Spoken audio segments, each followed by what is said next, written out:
प्यारे विद्यार्थियों, मैं सुमन तिवारी हिंदी कक्षा में पुनः एक बार अन्योक्ति विलासा द्वितीय पाठ लेकर के उपस्थित हुई हूँ। यह बोर्ड परीक्षा के लिए बहुत ही महत्वपूर्ण चैप्टर है, इसलिए इसे हम एक बार देखेंगे। अन्योक्ति विलासः, अन्योक्तियों का सौंदर्य यानी अन्य युक्तियों के सुंदर युक्तियों के सुंदर युक्तियों के सौंदर्य के विषय में यहाँ वर्णन किया गया है। नीतराम नीचो अस्मिति त्वम खेदम कूप कदापि मा कृथाः अत्यंत सरस हृदयो यतः परेशान गुण ग्रहितासु। नीतराम का अर्थ होता है अत्यंत ही, नीचो अस्मिति यानी कि नीच होने पर, यानी जो कुआं है, यहाँ कूप लिखा हुआ है, जो कुआं है वह अत्यंत ही क्या है, नीच है यानी कि गहरा है। त्वम खेद, त्वम कुएं के लिए कहा गया है, खेद का अर्थ होता है दुख। कदापि मा कृथा, तुम कदापि कभी भी क्या करो, खेद यानी दुख मत करो। कुएं से कहा गया है कि हे कुआं, तुम अत्यंत ही नीच हो यानी गहरे हो, यह सोच करके कभी भी दुख मत करो, क्योंकि अत्यंत सरस हृदय हो, तुम अत्यंत ही सरल हृदय वाले, सरस हृदय वाले हो। यतः परेशान गुण ग्रहितास्मि, तुम दूसरों के गुणों को क्या करने वाले हो, ग्रहण करने वाले हो, दूसरों के गुणों को ग्रहण करने वाले हो। दूसरा श्लोक देखिए। नीर क्षीर विवेक हंसालस्य त्वमेव तनुषे चेत। नीर क्षीर विवेक, क्षीर दूध को कहा गया है, नीर जल को कहा गया है। हंस आलस्य, त्वमेव, त्वमेव मतलब तुम ही, किसके लिए, हंस के लिए कहा गया है कि हे हंस, यदि दूध और पानी को समझने में अगर अंतर तुम नहीं करोगे, तुम ही आलस्य करोगे, तो तुम्हारे अलावा कौन है जो विश्वानि अधुनान्य कुल व्रतम परिपालयति, जो विश्व में, संसार में तुम्हारे अलावा कौन है जो तुम्हारे कुल व्रत का क्या करेगा, पालन करेगा। का मतलब कौन। पुनः देखिए। नीर क्षीर विवेक हंसालस्य त्वमेव तनुषे चेत। हे हंस, हंस के लिए कहा गया कि हे हंस, यदि अगर त्वमेव तुम ही, नीर क्षीर जल और दूध में अंतर करने में क्या करोगे, आलस्य करोगे। विश्व अधुनानस्य, विश्व अस्मिन् अधुनान, तो विश्व में, इस संसार में तुम्हारे अलावा कुल व्रत परिपालयति कह, कौन है जो तुम्हारे इस कुल व्रत का पालन करेगा। क्लियर है।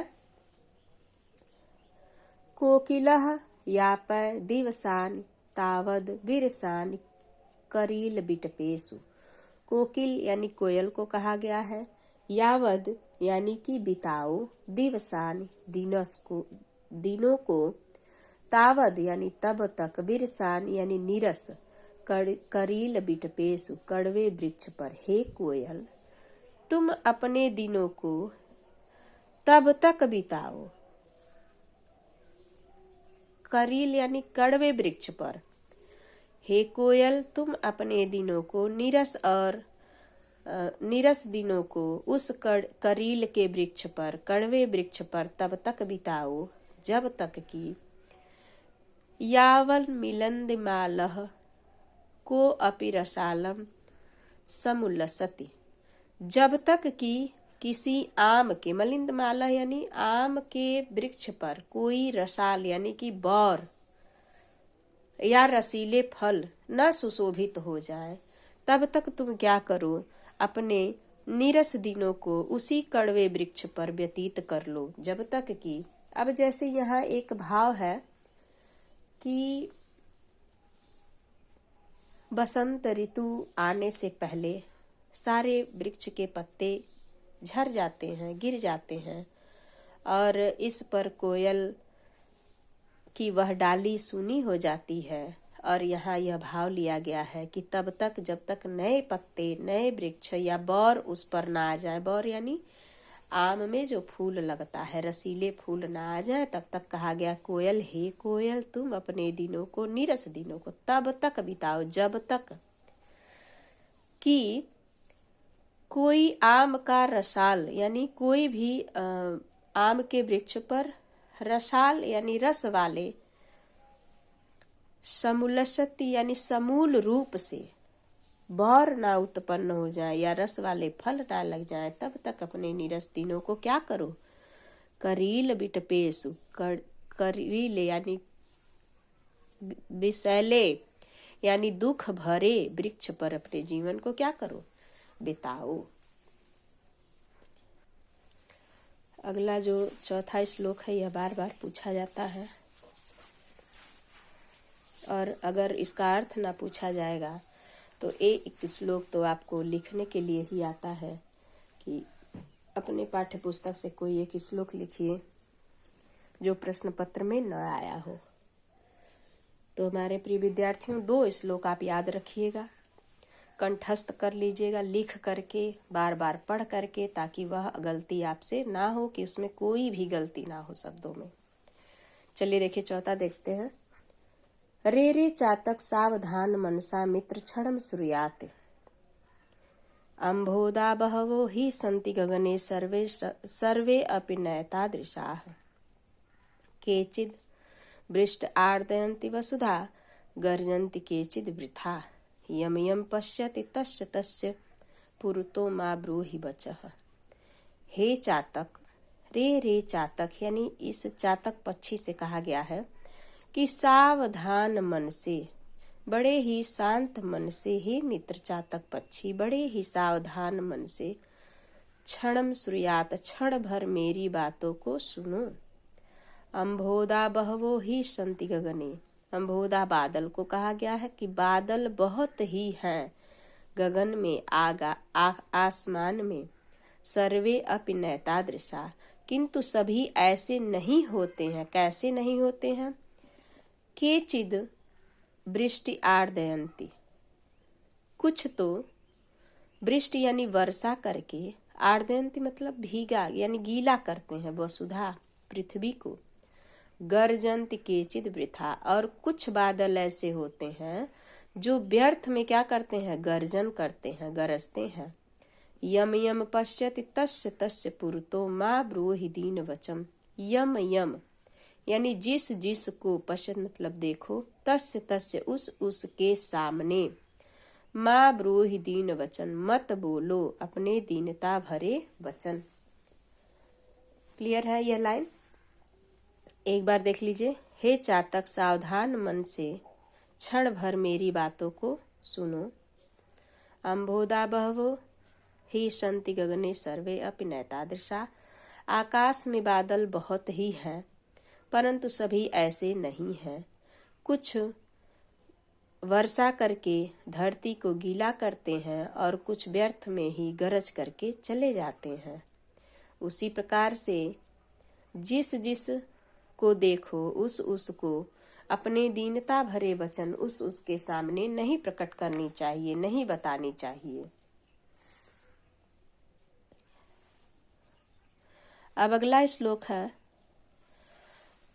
यहाँ इस श्लोक में एक स्वर्ण की बात की गई है कि जो सोना होता है, धातु, जो हम लोग सोने को ग्रहण करते हैं, पहनते हैं, उसकी बात है। इसमें कहा गया है कि वह अपने दुख को व्यक्त कर रहा है 5वें श्लोक में।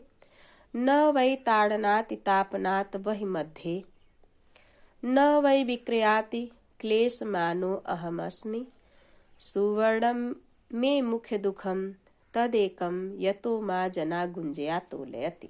सोना कहता है कि न वै ताड़नाति तापनाति वहि मध्ये, न ही ताड़नात यानी पीटे जाने पर, ताड़ना पीटना मारना, तापनात और न ही तपाए जाने पर, अग्नि वह मध्य यानी अग्नि के बीच में। सोना कहता है कि मुझे न अग्नि के बीच में तपाए जाने पर, न उसे मुझे पीटे जाने पर, न वही विक्रयात और न ही मुझे बेचे जाने पर। विक्रयात मतलब बिक्री करने पर, बेचना और खरीदना, बेच देने पर।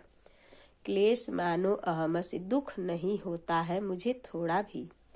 सुवर्णम में कह रहे हैं कि सोने को, सुवर्णम में, सोने को तो मुख्य दुखम तदेकम, मुझे तो मुख्य दुख तब होता है, यता माँ जना गुंजया तो लेती, जब मुझे लोग गुंजया यानी घुघुची एक छोटे पत्थर से मुझे तुलना करके, तौल करके देते हैं, मुझे उससे बड़ा दुख होता है। सोना कहता है कि न तो मुझे मारने पर, न ही अग्नि के बीच में तपाए जाने पर, क्योंकि सोना जला करके, पिघला करके ही उसे बनाया जाता है, न ही बेचने पर मुझे थोड़ा भी दुख नहीं होता है। सुवर्णम में मुख्य दुखम, सोने को तो मुख्य दुख तब होता है, यतो यानी जिस प्रकार से, माँ मुझे, जना लोग, गुंजिया यानी घुघुची एक प्रकार की पत्थर होती है, उससे मेरी तुलना करते हैं, उसे तौल करके मुझे बेचते हैं। सबसे बड़ा दुख होता है कि मुझे एक पत्थर से तुलना की जाती है। चलिए अगला श्लोक देखते हैं। यह भी श्लोक 6वां श्लोक है और ये बहुत बार पूछा जाता है। रात्रि गमिष्यति भविष्य सुप्रभातम, भास्वानुदेश्यति हसिष्यति पंकजाली।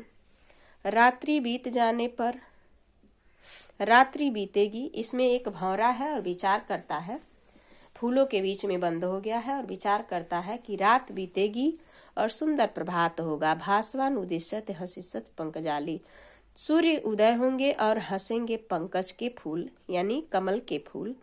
इत्थम विचिन्त्यति कोशगते द्विरेफ, इतना ही विचार कर रहा था कि कोशगत यानी कि उस पंखुड़ी में बंद, द्विरेफ यानी भौरा, हा हंत हंत नलिनी गज उज्जहारः, इतने में वह भौरा विचार ही कर रहा था कि हाय मार दिया नलिनी गज उज्जारः, उस वृक्ष को यानी कमल के नाल को पकड़ करके एक हाथी आता है और उसे उखाड़ कर फेंक देता है। भौरा उसी में बंद, सुप्रभात होता ही नहीं है भौरे के लिए। तो यह बहुत ही इम्पोर्टेंट है आपके लिए यह चैप्टर। और आप लोगों को यह वीडियो कैसी लगी?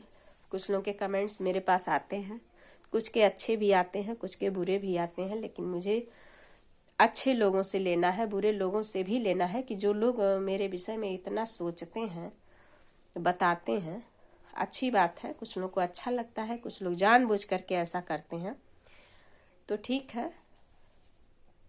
धन्यवाद। अगली वीडियो पुनः जल्द ही करेंगे।